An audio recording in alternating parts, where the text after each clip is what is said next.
Hello, I'm Emily Falcon. I have remarried the second husband, John, who has remarried the second wife, Madison, with whom they are preparing for their son's wedding. Unlike John, I don't have kids, but let's say his do not relate to me biologically, but they are dear to me. My son Kyle is already 30 years old, and at that age he can bring the bride to the house. When 26-year-old Madison came to introduce herself, I thought we would be friends, but my son interrupted me and said that it was not worth it. I was surprised. What do you mean? This is your stepmother, but Kyle told me. She's just my dad's second wife. They got married when I was little, but I've never thought of her as my mom. It was painful for me because I have been there from Kyle's childhood until now.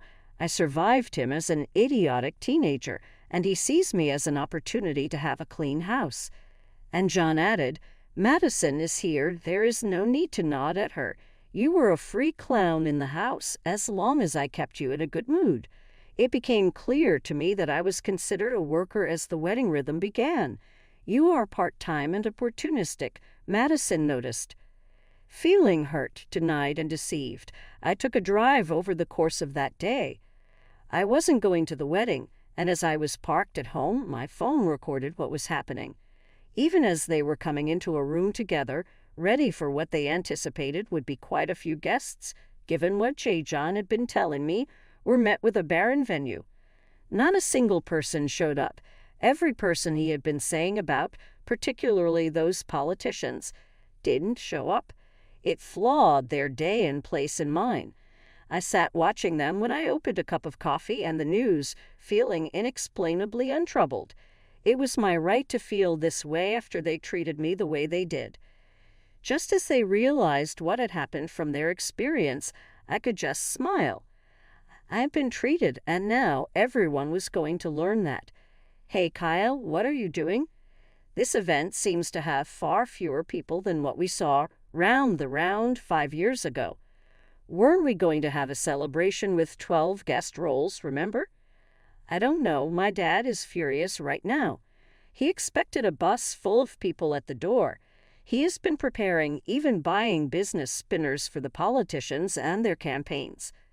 Politicians? Why would politicians be at this gather?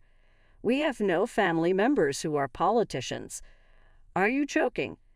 Emily said she could get a hold of the simple elections. You know, CEOs from various businesses. I even told Madison's father, Emily. She said she could check the politicians' simple buttons and those other people. That is what my father said. I haven't seen a photograph of a CEO, and not even one person my parents might have played prophecy with is here. How does that also work? This day is completely collapsing for me. All right, let's call Emily. She may not be our parent, but maybe even a plant gives an equal touch to the new pillow. True, but it is still not enough. I have invested heavily in the food expecting the big shots to appear.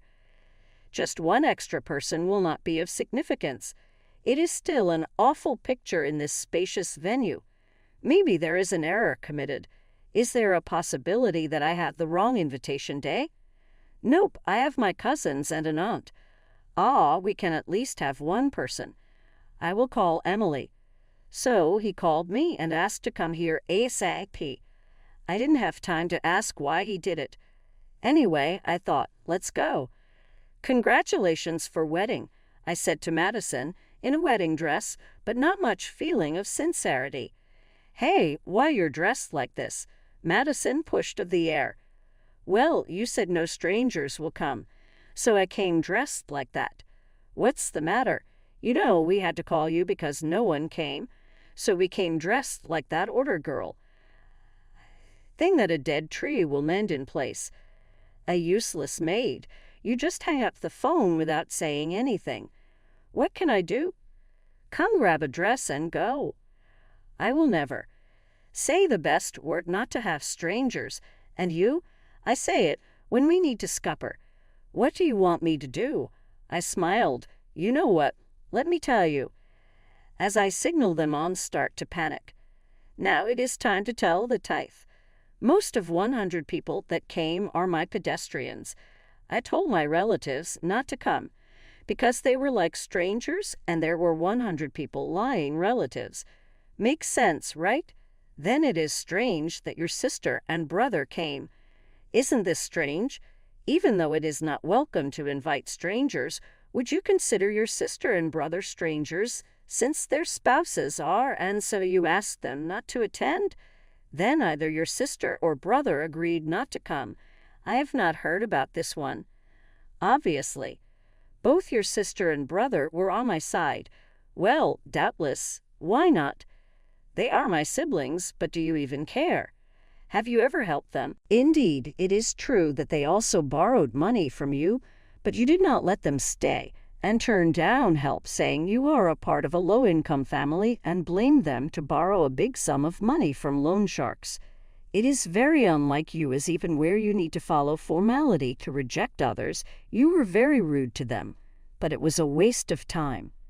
That is why your siblings decided not to attend this reception. But corporates, they won't come even if you wait. Why? Kyle's company is related to my work, so they decided not to come once they found out I will not attend the reception or the wedding. They told me people could not give them back. They could not come to the ceremony. Why would they even come up with this? People are talking, well, and it's not a secret. It's starting conversation to just say, Kyle is getting married. Did you know that? And quickly followed by, actually. Why would everyone cancel the day before? This has never happened to me before. Did you do this on purpose? Of course not. I didn't have the need to tell them. They think of me on their own. However, why is everyone not coming now? It is strange that even my uncles and aunts have not come. They all owe me a favor, so it can't be helped. Why do they owe you? If what you say is true, you should have gotten some considerable wealth, right? You are just a part-timer, right? Somebody like you who is a part-timer cannot do anything for somebody. Why do you think somebody would work so late or also have such early meetings? That is only what you thought. But it has always been part-timer for me. If I was so part-timer, where else would I go? Who would work every early morning or prepare meals for you at night? I thought I was just a maid for you, but I have constantly done all the work to work under you from my home. Then, are you not just a part-timer? CEO, you should have told me so early. Just a slight resistance. What would you have done if I said I was a CEO? Would you have continued to financially support me and just have had fun with me, ordering me to do all the cleaning for you? But you could have found me suspicious, so I remained silent. I'll properly reconsider. Call everyone back. Oh no, you prohibited strangers, didn't you? Nonetheless, as you call everyone, not everyone has the time. If we don't do it, my son will be ridiculed. You caused this, so gather 100 people. While John was ranting, my parents suddenly came. What is happening? John was blushing, and my parents stood up. Ah, Kyle, the seats are almost empty. Why did you prepare for 100 people? My relatives say that they have not seen such a disgraceful wedding. It was family. Why were you bragging about a big rival then? It's shameful for me. I didn't mean for it to be like this. You must have known that more people would come than the check marks on the invitation. If that was the case, you guys should have increased our numbers, I suppose. What about the politicians and big company CEOs? Everyone was envious. They thought that such people would come, so everyone kept saying that I was marrying a big guy. This is all the more embarrassing. No, Mr. Smith, it's not like that. John, that's not what you said in your message. How could you have us go through all of this? Please, Father, please don't be angry. You know, I told you I won't let any liars marry my daughter in my lifetime, so forget this engagement. Mister, it was a joke. I know 100 people wouldn't come. Calm down. Son, don't say it's because of you. It's her fault. Her. All because of this maid. You gathered 100 maids.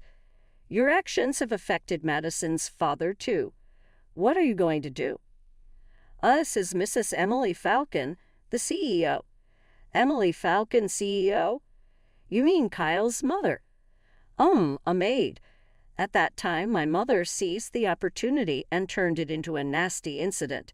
Yes, I used to be Kyle's mother, but when they came to introduce themselves for the marriage, I was demoted to a maid. That's why I didn't attend the meeting." "Gethish code. What do you mean? How could you say this? How could you say such absurd things to a person whose character is Mrs. Emily Falcon?" I was also surprised. "But apparently, he is not my son. It is a shame. That is ridiculous.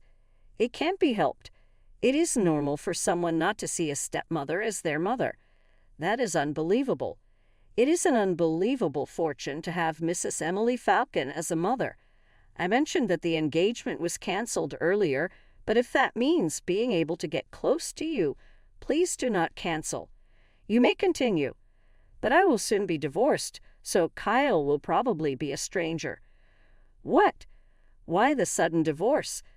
I said, "I'm a stranger after all." "No, that can't be. Are you joking? Madison told me that strangers break everything, and strangers shouldn't attend. It's better to have no one to help you." Madison said this wedding was planned as a place where many industry people could be invited, but at Madison's request, I canceled all of them, thus all of these vacated seats. "What?" "Well, that's sufficient. I was going to follow Madison's orders."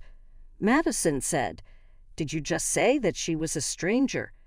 "Ah, Kyle and John said she was an ordinary maid. What do you want to talk about when you're in front of such a big shot? So go ahead and marry, but I don't think I can trust a person who raises such a child.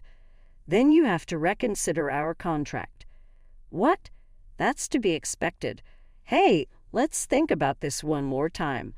I know we're more or less done, but truthfully, I'm also at fault here. After all, who's to blame for this terrible offspring we've created? I've got big shoes to fill in that regard. But hold on a sec before we unplug this bad marriage and make it official. Consider this. If we stick around, we'll eventually become married-in-law, whatever the hell that is. It's weird, but my point is I get it. But let's say we call thing off. Our whole company's going to go down with ship. Madison, you've got to get over yourself and apologize to Mrs. Emily Falcon," she said with a laugh. "I know, that must have hurt, but if you won't do it, we're done." Madison mumbled sorry on her lips in front of all the people. It was brutal. "And there is Mum standing here," she continued, and watching Madison trying to apologize, but maybe it was a good thing. "Wait, do you think that you are a stranger to me?" Awkward. "Hold up, if this marriage is going to happen, I could become the next CEO of a small company." "Wait, Madison's father is not a big CEO. And don't get me started on Madison. She behaves like she's too good to do anything. I thought that in a month of marriage, she would get more responsible, but she is still lying in luxury. Hold up, we need Mrs. Emily Falcon to survive. Like right now, we practically beg her to help us, but bankruptcy is looming. But of course, Mrs. Emily Falcon say no. There is too much drama, and she is not going to be friends with us. Can you blame her? So wedding is off. The front door was not even open yet, and I was already preparing my luggage to go. John calls me, almost crying, and I'm like, fine, honestly, it's cool with me. Not John. He is all about apologies now, but the divorce papers are already on the desk. Hold up, I didn't mean we were strangers. But you know it happens, and what can you do, right? Now John wants to slap me on the back with the let's start anew, I love you bullshit. It's all too little, too late, don't you think, man? You can't just turn the light switch off overnight and choose which approach to take. But this is where the truth really gets interesting. Our son's marriage is non-existent. What the heck, and it's all my fault? This is the final turn of events in this plot. If we were having a nice wedding feast and enjoying our honeymoon by now, that would be incentive. Here we are, neck deep in these complications. I didn't do anything wrong. All we did was talk the truth. You're back to blaming others, huh? Next, only my begging you to get a divorce might persuade you, but I have one serious card up my sleeve. What if our shopkeeper users began talking crap about his job as CEO because he thought he was better than everyone else? You didn't think of beginning over until you found out I held the reins at a massive organization. Then you realized what an extremely ridiculous error that truly was.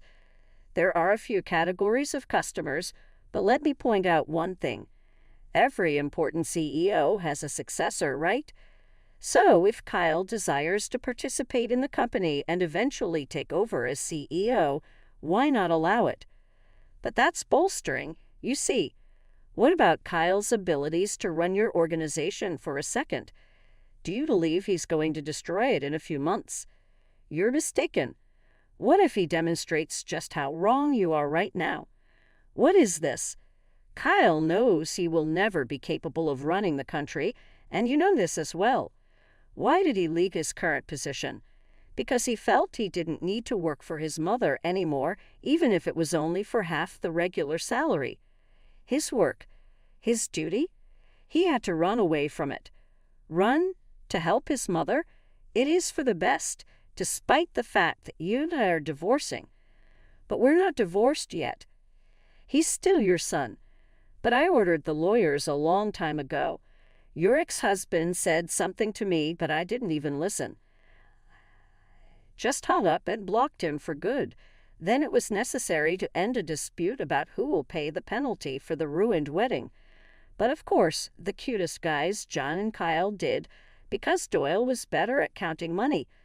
The guys did not have money for a lawyer, so they reluctantly signed. Enlarged cancellation bill for ruined marriage. Stupid, right? Therefore, Kyle, who became unemployed and, as it were, decided to throw all the responsibility on me and make sure that I am the curse before your ex-husband. He rattled them. Yes, if I had married her, settled with a small private matter, I could have been the boss. Well, I quit because it was hard. If you hadn't left my family, well, in the end, it's your fault, Dad. Now, Kyle became a burden. As he alleges, my ex-husband is helping him, but their life leaves much to be desired. Being over 50, with his low salary further decreased, Cly realized it only after all this episode. Kyle wrote me and asked how he made it without my assistance. He explained that it is with my paycheck that he survived. Anyway, I blocked his number and we lost contact. Trying to apply to welfare but failing, Kyle sold his home to make ends meet. Now he has nowhere to live and situated in a dilapidated apartment with drafts. Meanwhile, my ex constantly interrupts between the daily job and the night shift, trying to survive. Whereas I was able to rent a deluxe apartment located near my office, far from the hustle and bustle of troublesome life and one unstable business. My husband even does not know that $6,600 comes as a monthly expense from my side. I was even happy to inform him. I'll dwell with